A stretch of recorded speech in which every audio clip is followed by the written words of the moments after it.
My name is Selena. I'm 22 years old, a psychology student at a university in Paris. People often think that those who study the human mind understand themselves best. But I've learned that sometimes the mind hides its own pain so deeply, even I couldn't see mine. Growing up, I thought my family was perfect. My father, Victor, was a respected investigative journalist, the kind of man whose voice could silence a room.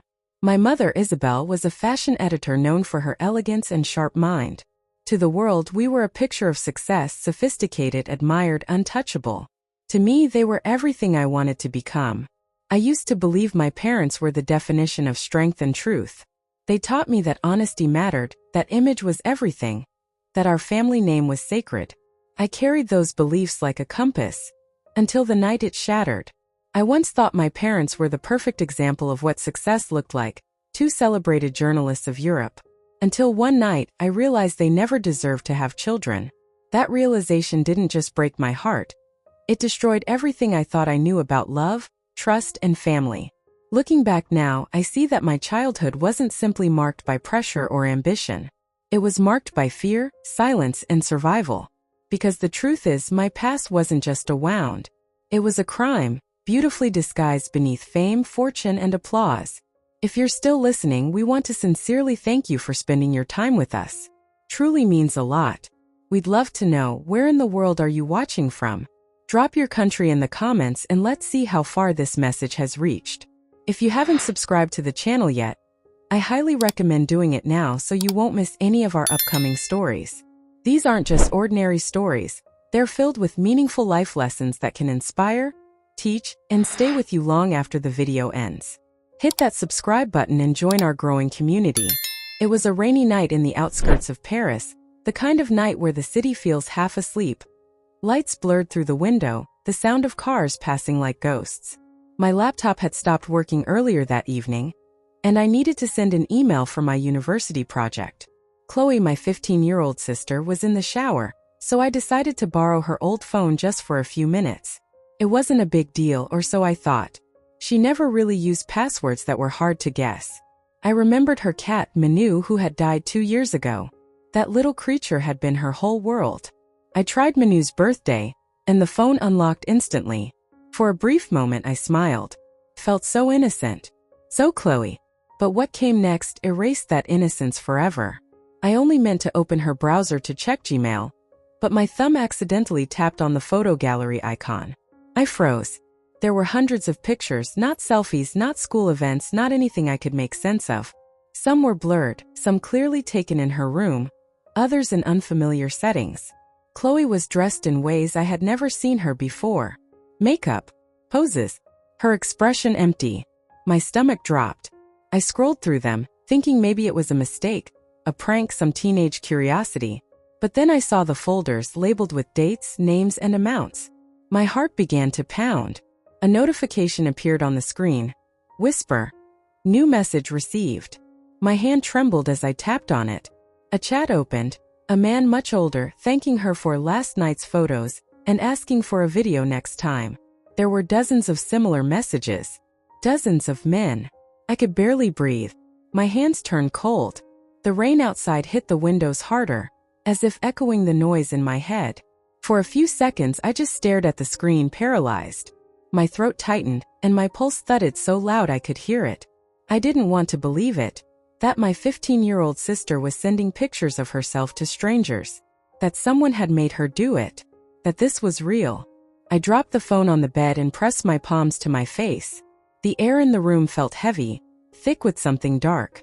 I kept repeating in my head, this can't be her. This isn't Chloe. But deep down I knew what I had seen. A soft creak made me lift my head. The bathroom door opened. Steam poured out, followed by Chloe in her towel, humming softly, her hair wet and messy. She looked so young, so fragile, and yet now I couldn't unsee what I'd seen. I forced a smile. Hey, I borrowed your phone to send an email. I hope that's okay. She nodded, distracted, rummaging through her dresser. I tried to sound casual, but my voice cracked. I put the phone back exactly where I found it, walked out of the room, and closed the door gently behind me. That night I didn't sleep.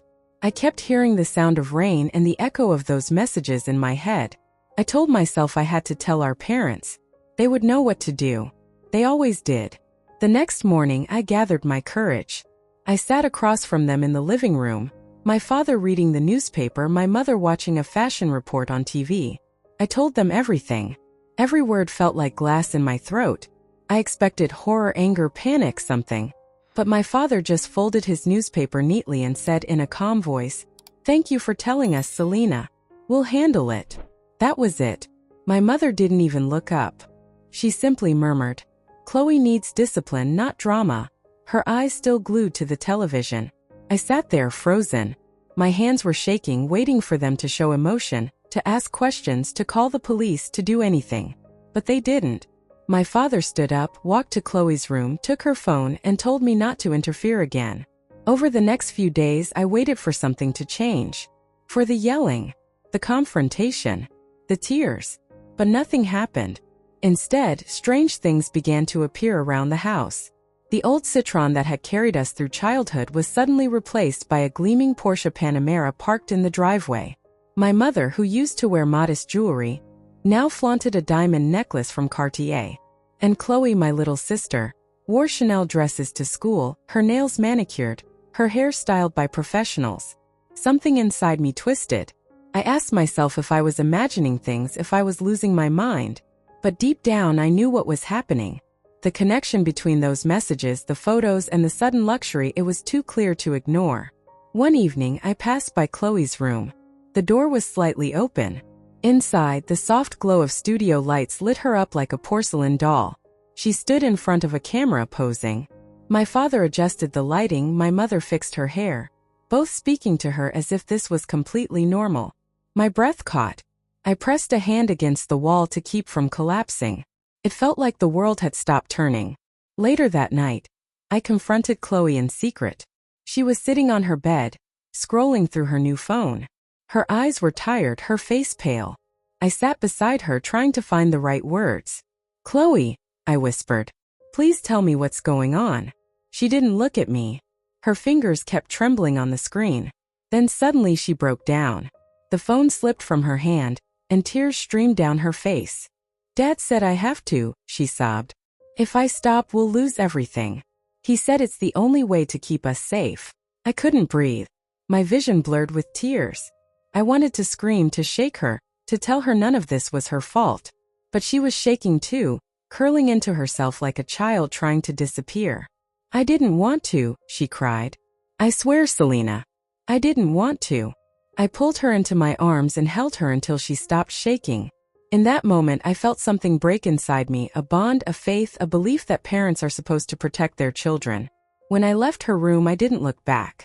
I knew nothing would ever be the same again. That was the night I realized the truth wasn't just something my family had hidden. It was something they had built on the pain of a child. And I would never see them the same way again. The rain hadn't stopped for 3 days. Paris was gray, swollen with clouds, and the air around our house smelled of wet stone and cigarettes. By then I had stopped believing in luck. I believed only in timing, and that night it was cruel. After discovering the truth about Chloe and the photographs on her phone, something inside me cracked open. But what came next, the silence, the control, the performance, that was what truly destroyed me. I told myself I had to do something. I had to protect her. So I tried. I went to my parents expecting panic, maybe anger, maybe even love. But love never showed up. When I told Victor what I had seen, he didn't ask for proof. He didn't even flinch. He took a long drag from his cigarette and said quietly, "We'll handle it." Just 3 words. Cold. Precise. Final. Isabel didn't even look up from the television. The glow of the screen painted her face blue and lifeless. She murmured something about media discretion and family image, as if we were in a press meeting, not a family crisis. That night, the house fell silent, too silent. The next day, a brand new Porsche appeared in the driveway. The following week, my mother wore a diamond necklace I had never seen before. And Chloe, she changed. Her laughter disappeared, replaced by rehearsed smiles. She wore expensive clothes she didn't like, posed for photos she didn't remember taking, and looked at me as if begging me to read her mind. The little girl who once wrote poems about spring now stared out the window like someone watching her own life pass by. I wanted to scream, to expose them, to call the police, but I underestimated who I was dealing with. Victor had contacts everywhere. Newspapers, judges, even charity boards. Every whisper I tried to send out somehow came back to him. Every attempt to speak felt like walking into a trap. The night I tried to email a children's protection service, the Wi-Fi mysteriously cut out. By morning my laptop was gone. And then they locked me away. The attic wasn't large, but it was far enough from the world that my voice would never reach it. They called it reflection time. I called it what it was, imprisonment. The door was wooden, old, with a new padlock gleaming like an insult. The air smelled of damp wood and metal. They gave me a single blanket, a cracked mirror, and a small plate of stale bread. I counted the hours by the rhythm of the rain against the tiles. I remember tracing the grooves of the wooden walls with my fingers, whispering Chloe's name, hoping she could somehow hear me. And then one night I did hear her. Her voice, faint and trembling, seeped through the wall like smoke. She was crying. Between sobs I heard muffled words, a man's voice, my father's voice, sharp, controlled. And then the sound that still haunts me. A slap followed by silence. I pressed my ear to the wall until it hurt. The storm outside roared, thunder crashing like a verdict. I wanted to break the door, to scream, to do something, but all I could do was cry quietly into my hands, terrified that if he heard me, Chloe would pay for it. The third night was the worst. The rain grew heavier, the walls colder. I heard arguing downstairs, Victor's anger, Isabel's whispers, and then another silence so deep it made my stomach twist. When the door opened the next morning, sunlight stabbed my eyes. My mother stood there, dressed perfectly, her hair pinned up, her face calm. She didn't say my name. She didn't ask how I was. "Pack your things," she said simply. "You're going to school in Switzerland." Immediately. There was no emotion in her tone, only exhaustion, as if she were managing a scandal, not her daughter's life. As she turned to leave, I saw something slip from her pocket, a small folded paper. I picked it up after she left. The handwriting was shaky, childish, and familiar. "Sister, I'm scared. Please help me." The words were smudged, as if written in tears. I held that note against my chest for hours, memorizing every line, every tremor in the ink. That was the moment I knew. I couldn't wait for anyone to save us. I had to become the one who would. That night I found a dull kitchen knife in the old attic trunk. The lock wasn't strong. Victor had never imagined I'd fight back. I waited for the storm, for the thunder to mask the sound, and then I pried open the latch until my hands bled. The rain welcomed me like a witness as I climbed out the window, barefoot, trembling but free. I ran through the garden, through puddles and shadows until I reached the neighbor's gate. Marie, the elderly widow next door, opened the door with her eyes wide in shock. She didn't ask questions. She wrapped me in a blanket and gave me tea. When I told her everything, she didn't doubt me. She picked up the phone and called a number she had written on her fridge, an organization that protected minors from abuse. That's when Claire entered my story, a social worker with tired eyes but a steady voice. She listened. She believed me. By dawn, the police arrived. They searched the house, asked questions, took notes. Chloe sat between our parents, her face pale, her eyes hollow. When Claire asked her directly, she whispered, "No, it's not true. My sister makes things up. She's sick." Victor looked heartbroken, Isabel tearful. They performed their roles flawlessly. They spoke of mental instability, family stress, and a daughter struggling under pressure. The officers nodded. The cameras in the living room, placed for Victor's interviews, recorded the perfect portrait of a misunderstood family. I almost believed it myself. But what they didn't know was that before I escaped, I had hidden my phone under the attic floorboards. It had been recording for days. Every whisper, every argument, every order. Later that night, as I replayed the files with Claire, we heard it. My father's voice, calm and confident. "Chloe's work is the main source of income for this family. Don't you dare ruin it." Silence followed. Then Isabel's voice, soft but firm. "She's a child, Victor. She's our asset," he replied. That was the moment the truth stopped being just my secret. It became evidence. And yet, even with proof, I knew the battle had just begun. Because when monsters wear expensive suits and polished smiles, the world rarely wants to believe they exist. Still, I had made my choice. I wasn't their daughter anymore. I was their reckoning. The storm finally passed, but the air in our house was heavier than ever. For 3 days before they planned to send me away to Switzerland, the silence between us grew sharp enough to cut skin. We no longer spoke, we just performed. Victor sat at the head of the dining table, scrolling through his phone as if the world still bowed to him.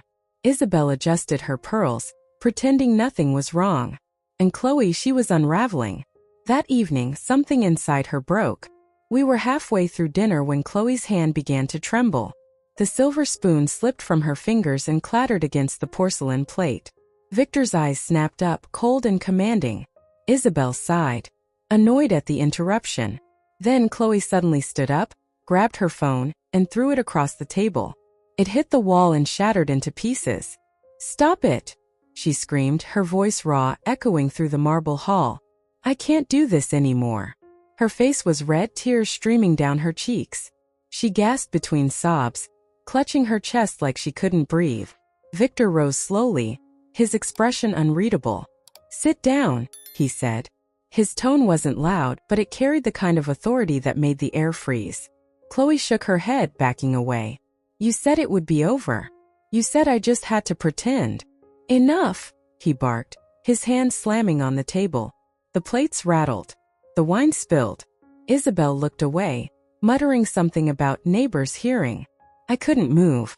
I sat there paralyzed, watching my little sister fall apart, while the people who were supposed to love her treated her like a liability.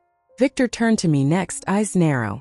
"This is your fault," he said, his voice low, venomous. "You filled her head with nonsense. You think you're saving her? You're ruining everything we built." He took a step closer. "If you ever open your mouth again, I'll make sure you don't end up in Switzerland. You'll go somewhere worse, a correctional facility, where you'll learn obedience." I met his gaze for the first time without flinching. "You can't silence the truth forever," I said quietly. His lips curled into a thin smile. "Watch me." That night, while the house slept, I knew it was my last chance. I took my old phone from the attic floorboards, the one that had recorded his confession, and sent every file I had to Claire. Every voice memo, every image, every message. I sent copies to 3 anonymous emails just in case. My hands were shaking so hard I could barely type, but I didn't stop until every bite of truth was out in the world. Then I waited. At dawn, the sky was the color of ash.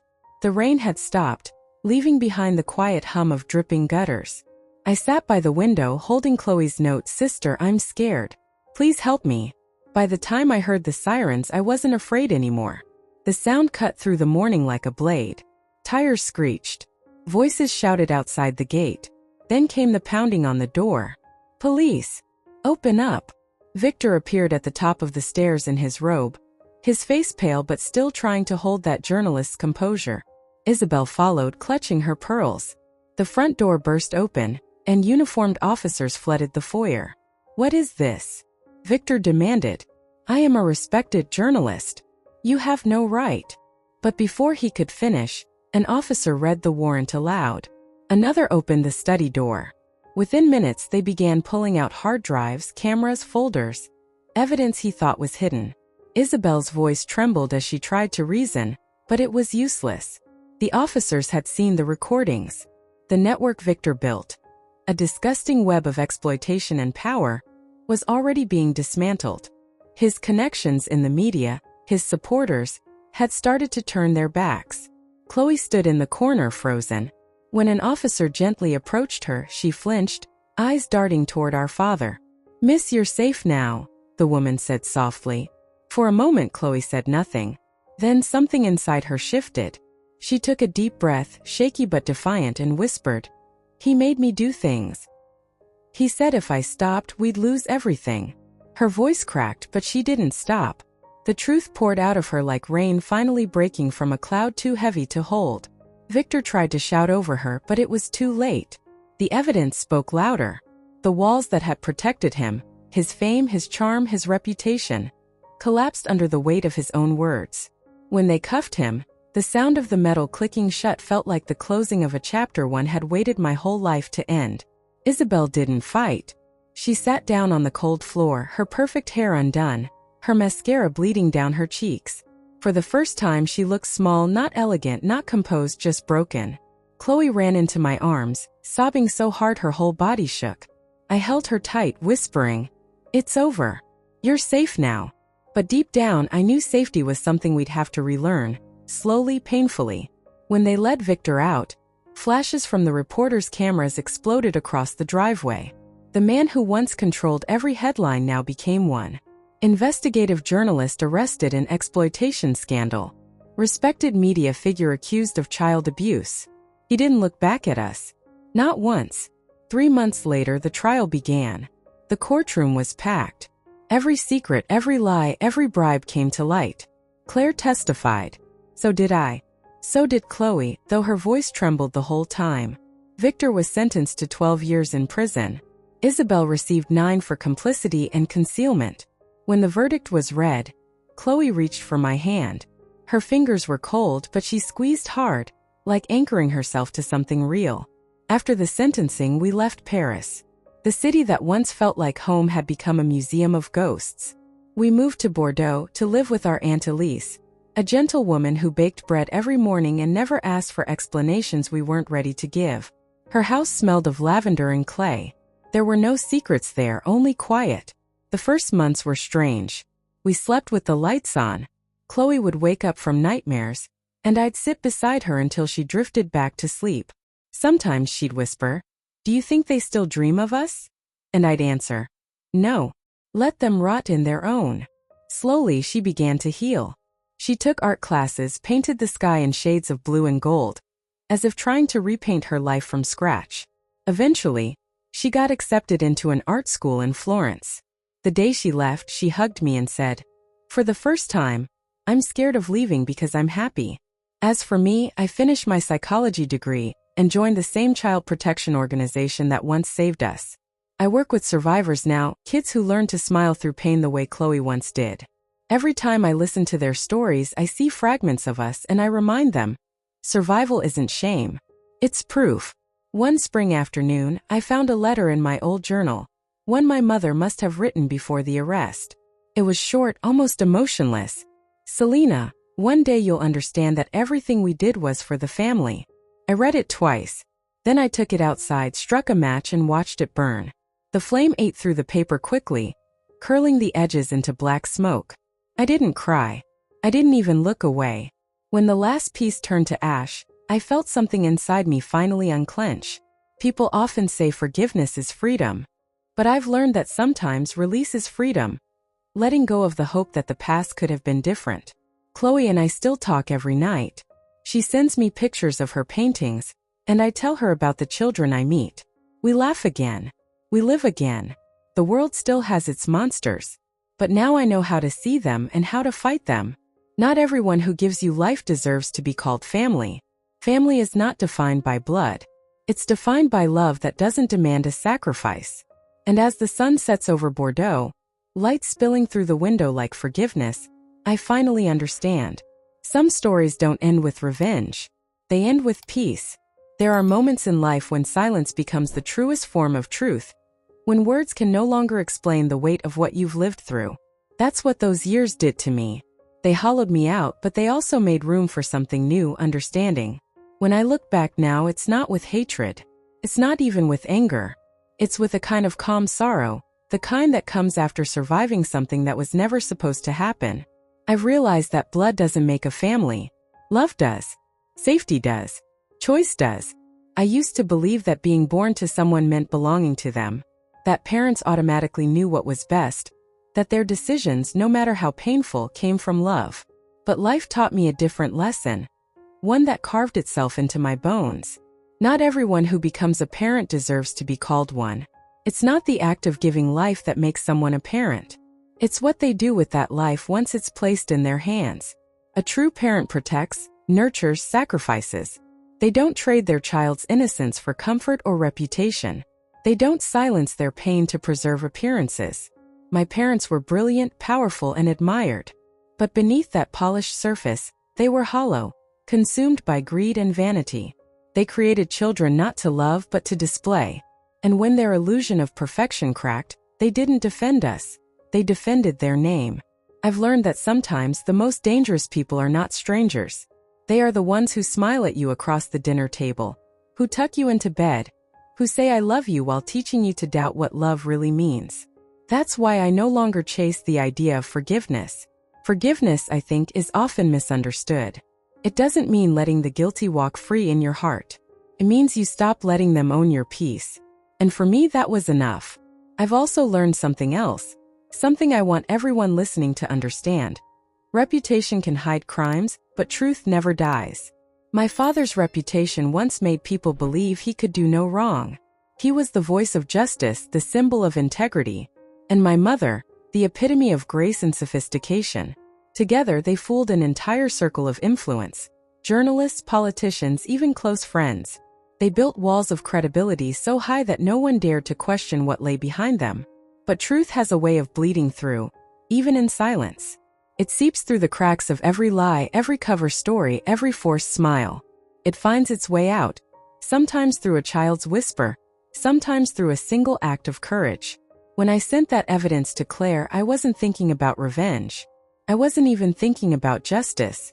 I just wanted the truth to exist somewhere other than inside my own mind, where it had been eating me alive. And that, I think, is why truth always survives. Because it demands to be known, no matter how long you try to bury it. In the years since, I've come to see how fragile public image really is. The same people who once praised my parents now pretend they never knew them. The same journalists who quoted Victor's investigations now dissect his downfall. Fame is fickle, it feeds on you until you fall, then moves on to the next tragedy. But truth, real truth, remains. It's not glamorous. It's not loud. It's steady, patient, enduring. And finally, the last lesson, the one that saved me and maybe saved Chloe too. Love, when it's real, doesn't control, doesn't trade, doesn't buy. For so long I mistook control for care. My parents' rules, their expectations, their polished image, I thought that was love. I thought love was supposed to be earned by obedience, by perfection. But real love doesn't come with conditions. It doesn't say you're worthy only if you behave. It says you're worthy because you exist. When I moved in with Aunt Elise, I began to understand that. She never asked us to explain. She never demanded gratitude. She simply gave warmth, food, silence when we needed it, conversation when we could finally speak. There was no performance, no fear of saying the wrong thing. That's what love feels like. It's not a contract. It's a home. Now, when I work with children who have been through things they can't yet name, I tell them this: love is never supposed to hurt. If it does, it's not love. It's manipulation dressed as affection. Sometimes they nod. Sometimes they cry. But slowly they start to see it. And I see myself in them. A little girl who once thought pain was proof of loyalty. Every scar I carry reminds me that I survived something that could have destroyed me. And survival, I've realized, is not the absence of pain. It's the refusal to let pain define you. I don't hate my parents anymore. Hatred keeps you chained to what broke you. Pity, though, pity has distance. And I pity them. They had everything: power, wealth, admiration. Yet they were empty. They didn't just lose their freedom. They lost their souls long before the handcuffs. There's a strange peace in knowing that their story ended where ours began. Chloe's laughter, when she calls from Florence, is proof that the cycle broke. Her art, full of light and hope, is proof that even from filth beauty can grow. And every morning when I see the sun rise over Bordeaux, I feel gratitude. Not for what happened, but for what it taught me. Pain doesn't purify you, but it can clarify you. It strips away illusion until only truth remains. Naked, sometimes ugly, but real. And if I could leave one message behind to anyone listening, to anyone who's been betrayed by those who should have loved them, it would be this: don't let the cruelty of others define the way you see love. Their failure is not your reflection. Some parents teach you how to live. Others teach you how not to repeat their mistakes. Either way, you learn. In the end, I think that's what survival truly means: to turn pain into perspective. Because love, when it's pure, asks for nothing but presence. And truth, no matter how buried, always finds its way to the surface. So when I say I've made peace with my past, it doesn't mean I've forgotten. It means I've learned that not everyone who becomes a parent deserves the title. That reputation can hide crimes, but truth never dies.